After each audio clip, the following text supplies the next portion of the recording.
भाइयों बहनों प्रणाम। आज हम बात करने हैं वशिष्ठ संहिता की। यूजीसी नेट में इसका जो सिलेबस है वो है वशिष्ठ संहिता का परिचय। इसके बारे में आज चर्चा करेंगे। हमारे YouTube चैनल श्री पुष्टि योगशाला में आपका हृदय से स्वागत है। चलिए बात करते हैं वशिष्ठ संहिता की। वशिष्ठ संहिता 1150 ईस्वी का हठ योग पर आधारित ग्रंथ है। आइए इसको परिचय देखते हैं, इसका क्या है। वशिष्ठ संहिता में 6 अध्याय हैं। लेखक इसके गुरु वशिष्ठ हैं। ये 6 अध्यायों में बात क्या हुई है, अब उस पर बात करते हैं। गुरु वशिष्ठ और उनके पुत्र शक्ति के बीच ये बातचीत जो हुई वो 6 अध्याय में है। उनके पुत्र शक्ति ने गुरु वशिष्ठ से क्वेश्चन पूछे, उसके आंसर्स उन्होंने दिए। किस तरह से क्वेश्चन पूछे, किस तरह से आंसर दिए, इसका सामान्य परिचय हम आज देखेंगे। और जो क्वेश्चंस आने की संभावना है यूजीसी नेट में, उसको आज हम एक नज़र डालेंगे। कोशिश करेंगे कि वशिष्ठ संहिता आपको इतनी बता दी जाए कि आपकी तैयारी पूर्ण रूप से हो जाए और कोई भी क्वेश्चन आपसे छूटे नहीं। चलिए तैयारी करते हैं। वशिष्ठ संहिता 6 अध्याय, गुरु वशिष्ठ और उनके पुत्र शक्ति के बीच संवाद, लेखक गुरु श्री वशिष्ठ। ये 5 हम बिंदुओं पर चर्चा करेंगे और पूरा वशिष्ठ संहिता आपको समझ में आ जाएगा। पहला है कर्म के प्रकार, अष्टांग योग, जीव की अवस्था, स्वर विज्ञान और मृत्यु विजय। इसको एक चार्ट के द्वारा समझ लेते हैं, एकदम से समझ में आ जाएगा। चलिए, पहला है कर्म के प्रकार। कितने प्रकार बताए गए हैं? 2, प्रवर्तक और निवर्तक। प्रवर्तक और निवर्तक। अष्टांग योग 8 बताए गए हैं इसमें, वही योग सूत्र वाले। यम, नियम, आसन, प्राणायाम, प्रत्याहार, धारणा, ध्यान, समाधि। पार्ट्स इसके अलग हैं, वो हम अभी चर्चा करेंगे। जीव की अवस्था, इसमें 4 प्रकार की अवस्था बताई गई है। जागृत अवस्था, उसके बाद उसे सपन अवस्था प्राप्त होती है, उसके बाद सुषुप्ति अवस्था और उसके बाद तुरीय अवस्था। जब उसके मन में कोई इच्छा रहती नहीं तो वह तुरीय अवस्था को प्राप्त करता है। तो ये 4 अवस्थाएं आपके सामने। स्वर विज्ञान, स्वर विज्ञान यानी कि नाड़ी विज्ञान।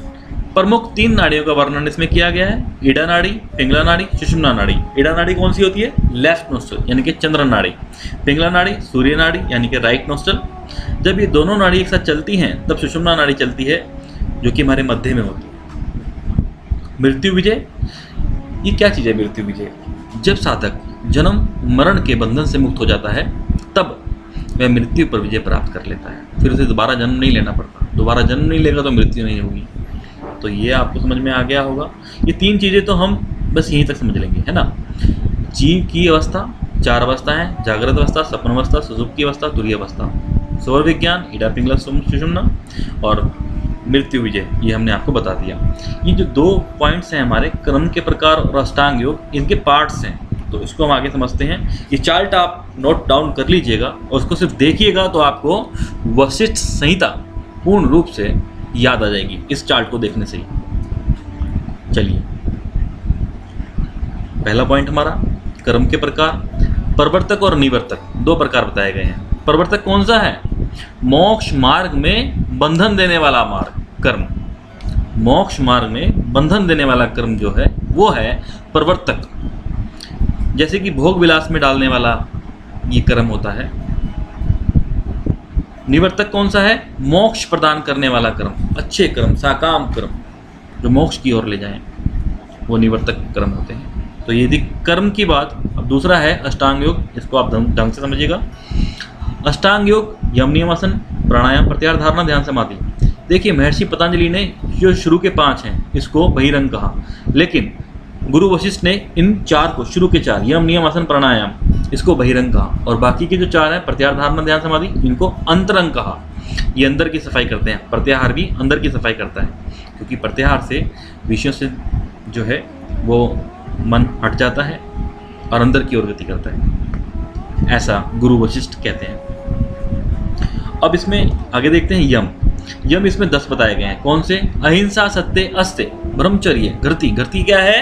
सभी प्राणियों के लिए संभाव होना साधक के मन में, वह है धृति। अक्षमा, दया, आर्जव। आर्जव क्या है? मन वचन कर्म में एक रूपता होना। मिताहार और सोच। देखिए इसमें मिताहार जो है वो विशेष बताया गया है, उससे क्वेश्चन आने की संभावना है, तो उसको आइए इस पे एक निगाह डाल लेते हैं। मिताहार, सन्यासी को कितना ग्रास बताया गया है? 8 ग्रास खाना चाहिए। वानप्रस्थी को 16 ग्रास खाना चाहिए। गृहस्थ को 32 ग्रास खाना चाहिए। और ब्रह्मचारी को जितना चाहे उतना खा लीजिए। ब्रह्मचारी के लिए पूरी छूट है, पूरे भंडारे खुले हैं। नियम, 10 नियम बताए गए हैं। तप, संतोष, आस्तिकता, दान, ईश्वर पूजा, सिद्धांत श्रवण, यानी कि वेदों का श्रवण करना।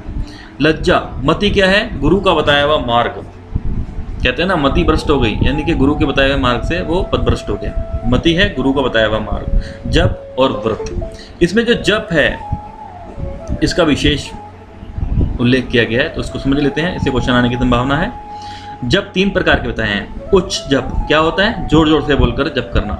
उपासु जप, मंद मंद उच्चारण करके जप करना। और मनस जप क्या है? मन ही मन मंत्रों का पाठ करना। इसमें जो सर्वश्रेष्ठ है वो तो मनस जप है, उसके बाद उपासु जप, उसके बाद उच्च जप। तो ये क्वेश्चन आ सकता है कौन सा जप सर्वश्रेष्ठ है? मनस जप सर्वश्रेष्ठ है। आसन की बात करते हैं। 10 आसन बताए गए हैं। कितने आसन बताए गए हैं? 10 आसन बताए गए हैं। कौन से हैं? स्वास्तिक आसन, गोमुख आसन, पद्मासन, वीरासन, सिंहासन, मयूरासन, कुकुटासन, भद्रासन, कुर्मासन और मुक्तासन।